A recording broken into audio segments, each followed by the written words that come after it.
मैं आमंत्रित करता हूं माननीय केंद्रीय गृह एवं सहकारिता मंत्री श्री अमित शाह जी को उद्बोधन के लिए। आज ये छोटा सा मगर बहुत महत्वपूर्ण कार्यक्रम है। आप लोग मानते होंगे कि सरेंडर कर कर आपको बहुत अच्छा लगा, आपको आनंद हुआ। शायद कुछ लोग ऐसा मानते होंगे कि आपसे ज्यादा आनंद आपके परिवारजनों को, आपके माता पिता को हुआ। मगर मैं एक बात बताता हूं, आज आपके साथ बैठकर सबसे ज्यादा आनंद किसी को हुआ है तो मुझे हुआ है, और मन में संतोष की भावना है। 2019 में मोदी जी ने मुझे इस देश का गृह मंत्री बनने का मौका दिया। उस वक्त कश्मीर, उत्तर पूर्व नॉर्थ ईस्ट और हमारा नक्सलवादी क्षेत्र, ये तीनों जगह पे हमारे ही युवा हथियार लेकर अपना जीवन भी बर्बाद करते थे, हिंसा भी करते थे और पूरे क्षेत्र को विकास से दूर रखते थे।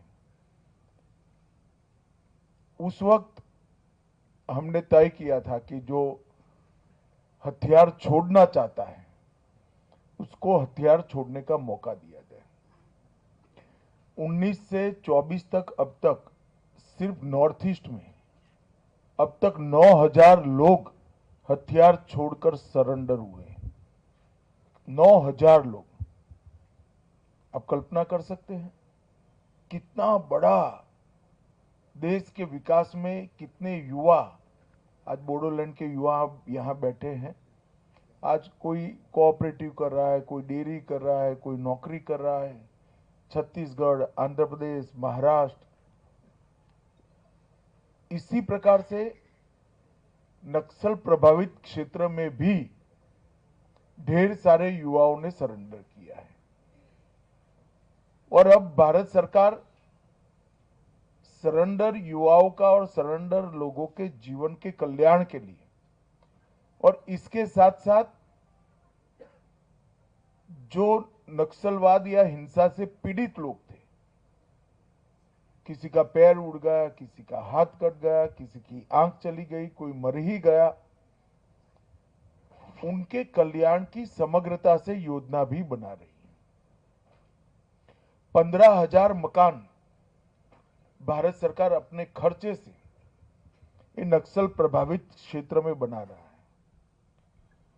और मेरे पास सहकारिता मंत्रालय भी है। एनडीडीबी को मैंने जिम्मेदारी दी है कि सारे नक्सल प्रभावित क्षेत्र जो नक्सल से मुक्त भी हो गए हैं, वहां पर हर परिवार को एक गाय या भैंस देकर डेयरी कोऑपरेटिव बनाने की हम शुरुआत करेंगे, जिसमें कम से कम 15 से 20 हजार का इनकम एक महीने का होगा। इस प्रकार का पूरा हम यंत्रणा बना रहे हैं। छत्तीसगढ़ में सरकार बदली, भाजपा की सरकार आई, तुरंत ही हमने मीटिंग कर नक्सल मुक्त छत्तीसगढ़ का संकल्प किया था। और मुझे आनंद है कि एक साल में हमें काफी कुछ कर लिया है। परंतु मारना रास्ता नहीं है। जो लोग हाथ में हथियार पकड़े उनको मेन स्ट्रीम में, मुख्य धारा में वापस लाना है। इसलिए मैंने छत्तीसगढ़ के गृह मंत्री जी को कहा था कि आप जहां जहां सरेंडर हुआ है वह सब राज्य में जाकर एक सबसे अच्छी पॉलिसी छत्तीसगढ़ की बनाए, जिसको हम पूरे देश भर में रिप्लिका कर सरेंडर हथियारी युवाओं को पुनः प्रस्तापित समाज में करने का एक नया पॉलिसी बनाएंगे। और कुछ ही दिनों में पॉलिसी भी अच्छे तरीके से तैयार होकर सभी राज्यों को हम भेजेंगे।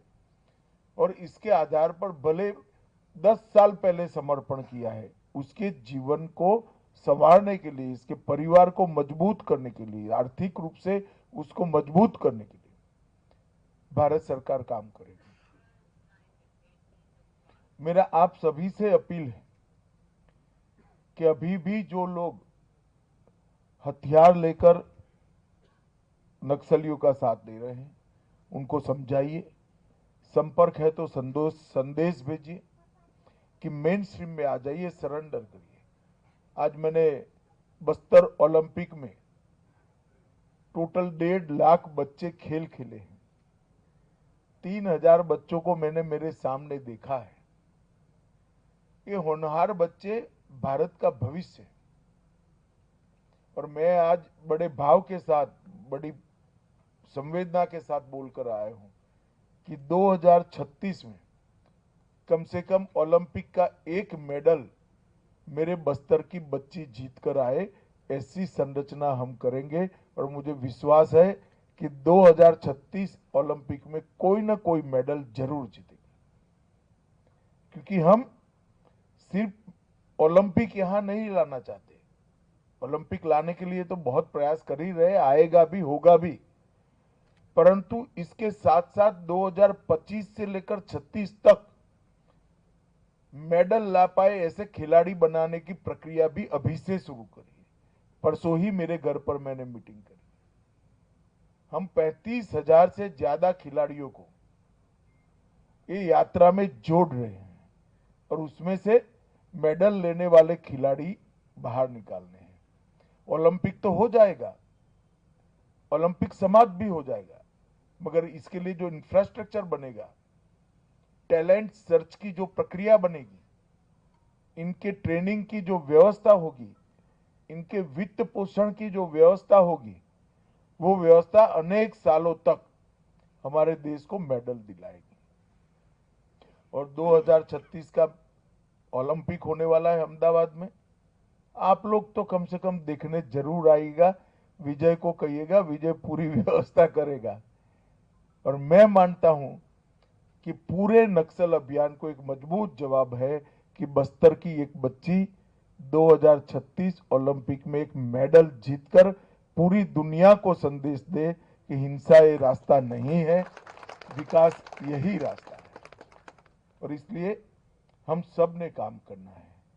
बहुत कम एरिया बचा है, बहुत कम क्षेत्र बचा है। मैंने आज अपील भी की है कि सभी लोग अपना हथियार डालें, हाथ जोड़कर विनंती भी करा है। मैं आप लोगों को भी कहना चाहता हूं, अभी भी जितने लोग सरेंडर कर सकते हैं आप जरूर कराइए। जिनके हाथ में हथियार है वो भी हमारा है,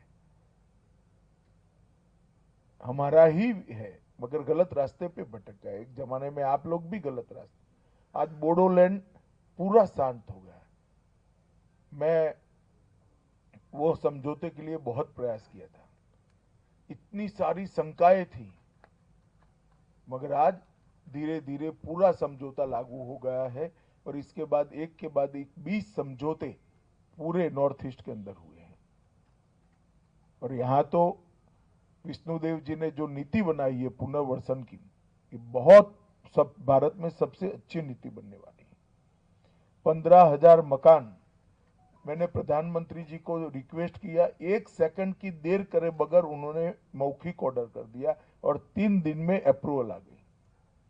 ये छोटी चीज नहीं है।